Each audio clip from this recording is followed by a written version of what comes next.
kita tak nak wanita ada wanita ada juga wanita celup Assalamualaikum warahmatullahi taala wabarakatuh kepada semua penonton-penonton di luar sana. Alhamdulillah, sembang santai kali ini adalah kali yang pertama dibawa oleh siapa? Wanita. Okay, special kali ini adalah sebab kita nak cerita tentang isu kewanitaan lah. Okay, bersama-sama dengan kita pada hari ini ialah Dr. Sarifah Hanum binti Said Sahuri, pensyarah psikologi pendidikan dari USIM dan juga aktivis ISMA. Sebelum itu, kami ingin mengucapkan ribuan terima kasih kepada 17,000 viewers kita dan subscribers kita di atas kesudian menonton sesi sembang santai sebelum ini. Okay, dan kita juga mengucapkan terima kasih banyak-banyak kepada rakan-rakan dari negara seberang yang sama-sama sudi menonton, menyokong sembang santai yang lepas-lepas. Okay, teruskan sokongan anda semua dan jangan lupa tekan like, share, subscribe dan jangan lupa tekan loceng. InsyaAllah. Okay, Dr. Sarifah, apa khabar? Alhamdulillah sihat. Terima kasih atas jemputan malam ni. Alhamdulillah. Okay, Dr. Sarifah, baru-baru ni viral tentang pendedahan berani seorang pelakon remaja popular. Doktor ada nak komen tak tentang isu ini? Okey, pertamanya bismillahirrahmanirrahim. Assalamualaikum warahmatullahi wabarakatuh. Dan salam sejahtera kepada semua penonton-penonton di luar sana lah sesi sembang santai ni. Jadi berkaitan dengan pertanyaan daripada Puan Dewi tadi tentang isu viral remaja popular dan saya rasa saya tak perlulah sebutkan namanya sebab saya rasa semua orang sedia maklum. Jadi saya ambillah kesempatan pagi tadi untuk menontonlah video podcast tersebut dan untuk mengetahui apakah sebenarnya yang diucapkan atau dilontarkan oleh pelakon remaja tersebut.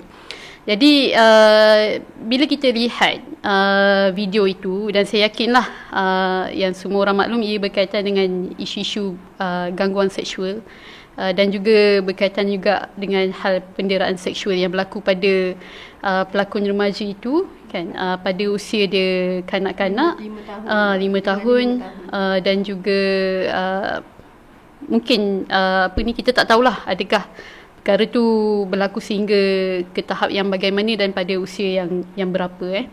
Jadi bila kita melihat isu ni sebenarnya dan rentetan daripada video tu kita tahu ada laporan polis yang dilakukan oleh si ayah kan, dan juga yang terbaru ada laporan polis yang dilakukan oleh pelakon remaja itu sendiri, dan pelakon remaja itu juga turut pergi ke hospital lah bersama ibunya untuk kita didiagnosis lah sama ada mereka mengalami isu kesihatan mental dan sebaliknya.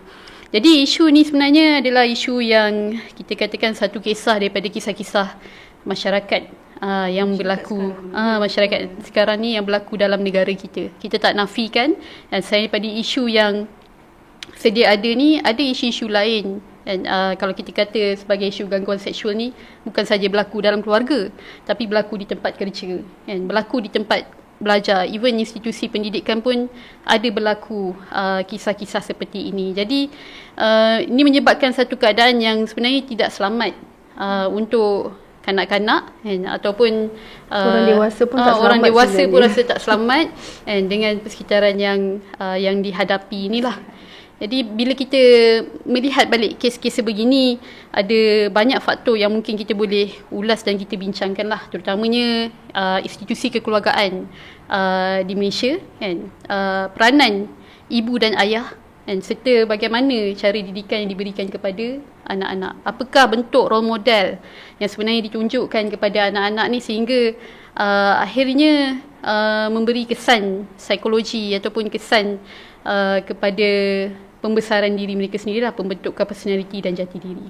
Jadi isu ni memang hangat diperkatakan, tapi kita bukan di sini nak bincang siapa betul siapa salah. Sebab ini menunjukkan satu tahap bahawa masyarakat kita berada dalam keadaan yang agak tenat. Bahkan bila isu ni dibincangkan secara umum dan terbuka, kita boleh lihat sendiri reaksi masyarakat bagaimanalah ada yang menyokong, ada yang menentang ada yang memberi reaksi dalam bentuk yang berbeza-beza kan.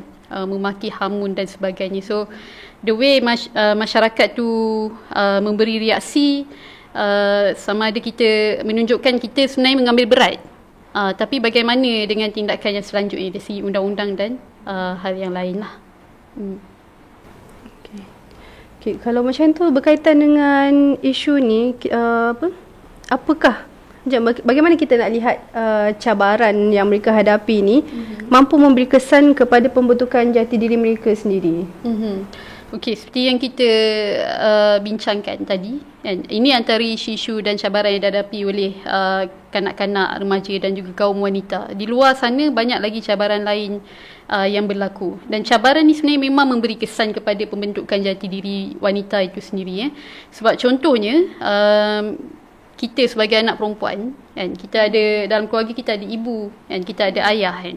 Jadi kalau dari segi psikologinya, dia berkaitan dengan bagaimana seseorang anak tu akan membawa perwatakan gender dia ataupun peranan gender dia. Jadi wanita mestilah kita nak bawa orang kata peranan wanita, kan, kewanitaan tu, kan. Takkan kita nak bawa peranan orang kata kelelakian, kan? Sebab kelelakian ni dia ada peranan gender yang tersendiri.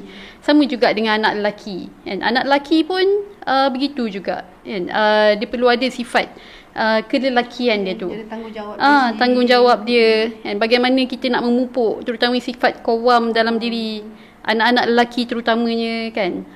Begitu juga dengan anak-anak perempuan dengan sifat kewanitaan tu.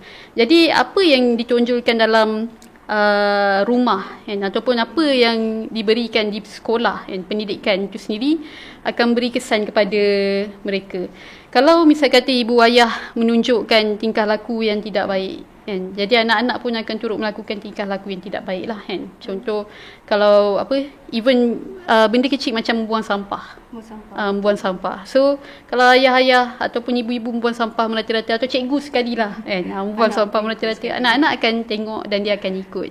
Jadi itu juga yang berlaku lah, kan, dalam masyarakat kita, kan. Bagaimana masyarakat tu dibesarkan. Anak-anak ni adalah sebahagian daripada masyarakat. Bila kita katakan anak-anak ni sebahagian daripada masyarakat, terutamanya wanita, wanita ni lagi besar peranan dia, kan. Sebab wanita ni dia punya peranan tu dari segi membina masyarakat tu, kan, dia perlu daripada kecil lagi, kan, daripada melahirkan anak, kan, menyusukan, membesarkan, mendidik anak tu sehinggalah anak tu boleh hidup dalam masyarakat dan membaikkan masyarakat tu sendiri. So itu satu aspek yang kita kata cabaran ni memang akan beri kesan pada jati diri mereka lah. So kalau macam tu, macam mana kita nak bina golongan ni betul-betul menjadi wanita sejati? Kita tak nak dia tersasar, tak nak dia terpesong. Wanita sejati ni bukannya sekadar dia adalah seorang perempuan, tapi dalam masa yang sama dia taat kepada Allah, amalkan agama Islam, dan dia patuh syariat Allah, kan, patuh syariat Allah, dan serapkan nilai-nilai Islam tu dalam diri dia sendiri. So macam mana tu nak betul-betul jadi wanita sejati ni? Kita tak naklah dia separuh-separuh, kan, ataupun wanita yang ala-ala orang kata rock ke, yang brutal ke. Tak nak lah yang macam tu, kan. Kita nak yang sopan santun, yang memang betul-betul ada ciri kewanitaan dalam diri dia tu. So kalau kita kata tentang wanita sejati ni mengingatkan saya pada hadis Rasulullah SAW lah, kan. Kaitan dengan wanita ni sebaik-baik perhiasan dunia lah, kan. Dunia mata wa khairul mata dunya mar'atus salihah, kan. Jadi sebaik-baik perhiasan dunia ni adalah wanita solehah. Jadi kita nak kata macam mana kita nak bina ataupun nak melahirkan atau membentuk, kan, wanita ni menjadi wanita yang sejati dan wanita yang solehah. Kita tak nak wanita ada juga wanita celup, kan. Jadi tiba-tiba dua alam dan sebagainya. Itu bukan wanita sejati, walaupun kita nampak physically, kan, orang kata cantik, memang nampak tubuh wanita sebagainya, tapi bukanlah wanita sejati. So bila kita kata tentang wanita sejati ni, sebagaimana hadis Rasulullah SAW tentang wanita solehah tu, jadi segalanya berbalik kepada wanita itu sendiri, sejauh mana dia mengenal Rabb dia dan pencipta dia, kan. Sejauh mana dia praktis orang kata apa yang telah digariskan oleh Al-Quran dan Sunnah, dan bagaimana dia menyerap sikap, sifat dan juga orang kata ideologi kewanitaan, terutama macam kita ni wanita Malaysia, kan. Kalau bersama dengan rakan-rakan dari seberang Indonesia kan, kita ni wanita timur kan. Wanita timur ni dia ada orang Asia kata Tenggara. dia ada susuk tubuh dia ataupun jati diri dia yang tersendiri kan. Sikap yang tertentu, Kemelayuan, kita kata kemelayuan wanita tu yang saya rasa lah kalau kita banding dengan wanita daripada negara-negara barat ni, even mungkin lah daripada negara-negara Asia Barat, Arab dan sebagainya kan, wanita Melayu ni dia ada kelembutan yang tersendiri kan. Dalam lembut dia tu kan, kalau dia mempertahankan diri dia akan tegas, dia akan berani. Betul. Kan. Macam tu yang kita kata boleh lahirnya Sri Kandi Islam dan Sri Kandi di alam Melayu ni. Jadi mesti dia kena tahu kan, siapa Tuhan dia kan, siapa Rabb dia, apa yang Rabb dia Allah SWT mahukan daripada diri dia kan. Jadi dengan mengenal itu, sebenarnya dia akan tahu bahawa Allah menciptakan dia sebagai seorang wanita.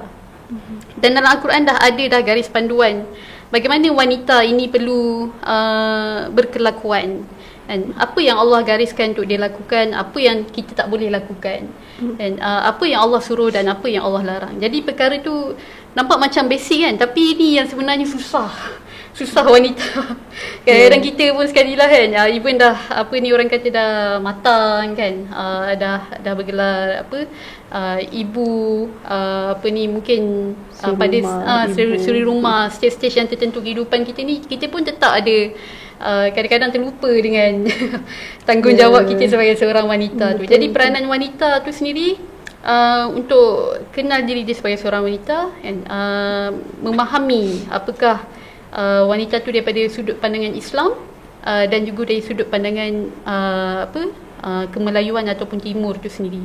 Dan saya yakinlah dengan dua perkara ni sebenarnya wanita Melayu boleh pergi, ataupun wanita seluruh dunia lah yang dia mengetahui local context dia, bagaimana wanita sepatutnya bertingkah laku dan sebagainya, dia akan membina jati diri dia sendirilah dengan ilmu kemahiran, dan selepas tu dengan pendedahan daripada dunia luar dan sebagainya, dia boleh membezakan antara perkara yang benar, perkara yang hak dan juga perkara yang batil. Sebab sekarang ni kita tahu banyak sangat isu kewanitaan diperjuangkan. Betul. Kan? Tapi ada orang kata kumpulan-kumpulan tertentu dia memperjuangkan hak wanita tu sampai dia terlepas pandang ni. Bab-bab syariah. Terlebih-lebih pula kan. Terlebih-lebih pun ada juga kan. Dia nak sama taraf tu dengan lelaki.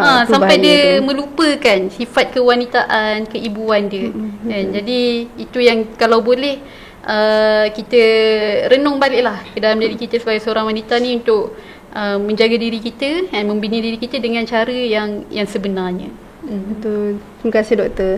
Saya teringat sebenarnya satu kisah daripada Wafak Masyhur, kalau siapa yang ingat kan, anak Mustafa Masyhur. Dia cerita waktu tu ayah dia baru nak keluar daripada waktu tu ayah dia dah keluar daripada penjara. Yang anak-anak ni kebanyakan adik-beradik dia perempuan. Mereka adik-beradik mengharapkan ayah dia mengajar satu benda macam ilmu fiqh, ilmu hadis, lepas tu ilmu ni akademik lah. Tapi apa yang ayah dia buat bukan ilmu akademik. Ayah dia ajar masak, ajar jahit, ajar lipat baju, susun perkakas kat rumah kan. Ayah dah ajar yang itu. So si anak ni dia tak banyak cakap, so dia diam je, dia ikut je. Okey, ayah ajar yang macam ni, dia ikut. Ayah ajar macam ni, dia ikut. Dan akhirnya Wafak Masyhur dia kata dia dah tak sabar dah. Dia pun tanya, ayah, kenapa engkau ajar aku semua benda ni? Aku nak engkau ajar hadis, ajar Quran, tafsir, ilmu-ilmu akademik yang macam itulah. Tapi ayah dia cakap satu je, kamu kena kembali kepada fitrah kamu. Sebab fitrah perempuan ni kat mana sebenarnya? Fitrah perempuan wanita berada di mana? Kat mana? Kat mana fitrah wanita ni kat mana sebenarnya?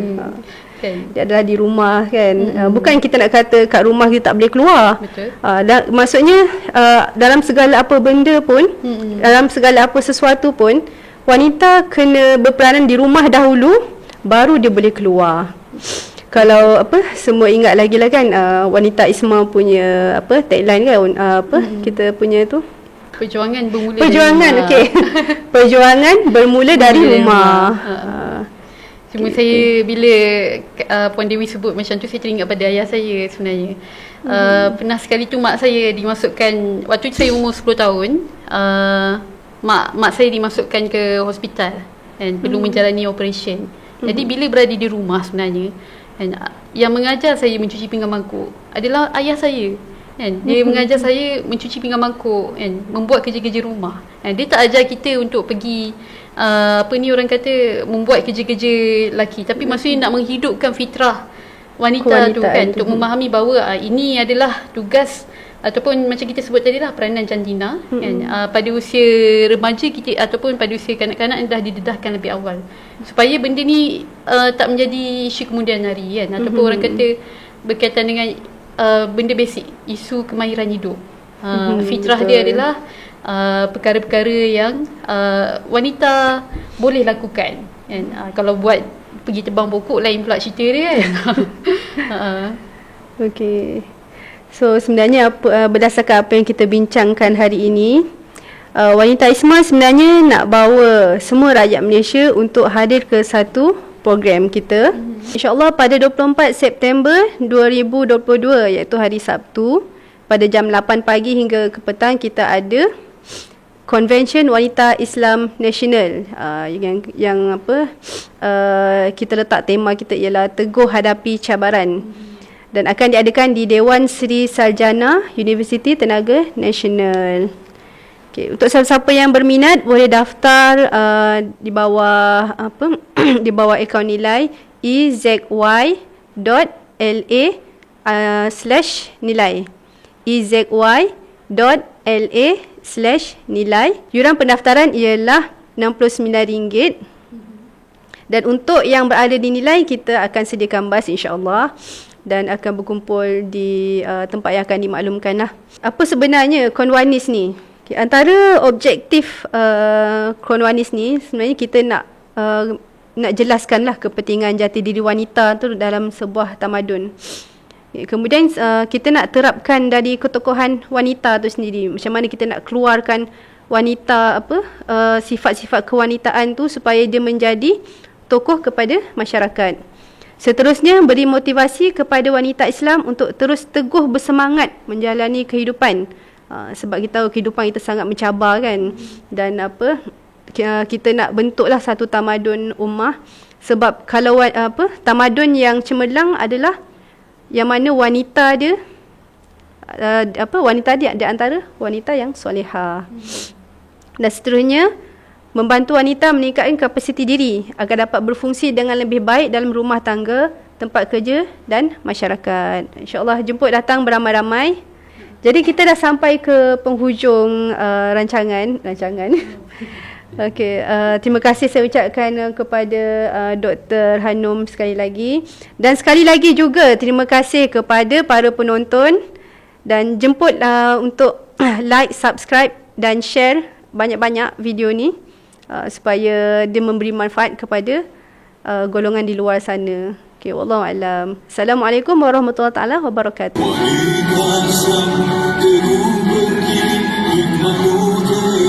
Dengan